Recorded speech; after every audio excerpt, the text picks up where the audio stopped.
ಇದ್ದೀನಿ, ನಾಳೆನೂ ಹೋಗ್ತೀನಿ, ನಾಳಿದ್ದು ಹೋಗ್ತಾ ಇದ್ದೀನಿ. ನಮ್ಮ ಗ್ಯಾರಂಟಿನ ನಾವು ಇಂಪ್ಲಿಮೆಂಟೇ ಮಾಡಿಲ್ಲ ಅಂತ ಅಲ್ಲಿ ಪ್ರಚಾರ ಮಾಡಿದ್ದಾರೆ. ನಾವು ದೊಡ್ಡ ಅಡ್ವರ್ಟೈಸ್ಮೆಂಟ್ ಕೊಡಪ್ಪ ಎಲ್ಲ ಮಾಡಿದ್ದೀವಿ. ನಾವು ಅವ್ರಿಗೆ ಓಪನ್ ಆಫರ್ ಕೊಟ್ಟಿದ್ದೀವಿ.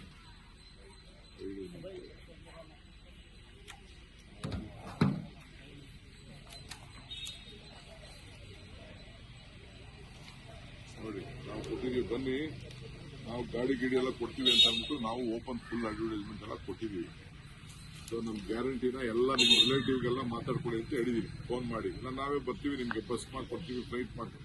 ಲೀಡರ್ಗಳು ಬಂದರೆ, ಚೀಫ್ ಮಿನಿಸ್ಟರ್ಗಳು ಬಂದರೆ ಸ್ಪೆಷಲ್ ಫ್ಲೈಟೇ ಮಾಡ್ಕೊಡ್ತೀವಿ. FTCM ಮಿನಿಸ್ಟರ್ಗಳು ಬಂದರೆ. ಸೊ ಆ ರೀತಿ ಇದೆ, ಭರವಸೆ ಇದೆ. ಬದಲಾವಣೆ ಹೇಳ್ತಾ ಇದ್ದಾರೆ. ಈಗ ಅವ್ರಿಗೆ ಗೊತ್ತಾಗಿದೆ ಬೆಲೆ ಏರಿಕೆ ಜಾಸ್ತಿ ಆಗಿದೆ ಅಂತ. ಅದಕ್ಕೆ ಅವರು 1500 ಕೊಡ್ತಾ ಇದ್ದಾರೆ. ನೆಕ್ಸ್ಟ್ ಬಂದ ನಾವು 2100 ಕೊಡ್ತೀವಿ ಅಂತ ಹೇಳಿದ್ದಾರೆ. ನಾವು 3000 ಕೊಡ್ತೀವಿ ಅಂತ ಹೇಳಿದ್ವಿ. ಯುವಕರು 4000, 25,000 ರೂಪಾಯಿ ಇನ್ಸೂರೆನ್ಸ್ ಕೊಡ್ತೀವಿ ಅಂತ ಹೇಳಿದ್ವಿ. ಹಿಂಗೆಲ್ಲ ಕೊಟ್ಟಿದ್ದೀವಿ. ವಾತಾವರಣ ಚೆನ್ನಾಗಿದೆ. 160 ಸೀಟು ಅಷ್ಟು ಬರ್ತದೆ ಅಂತ ನಮಗೆ ರಿಪೋರ್ಟ್ಸ್, ಇಂಟರ್ನಲ್ ರಿಪೋರ್ಟ್ಸ್ ಇದೆ. ಸೊ ನಮಗೆ ಗ್ಯಾರಂಟಿ ಇದೆ.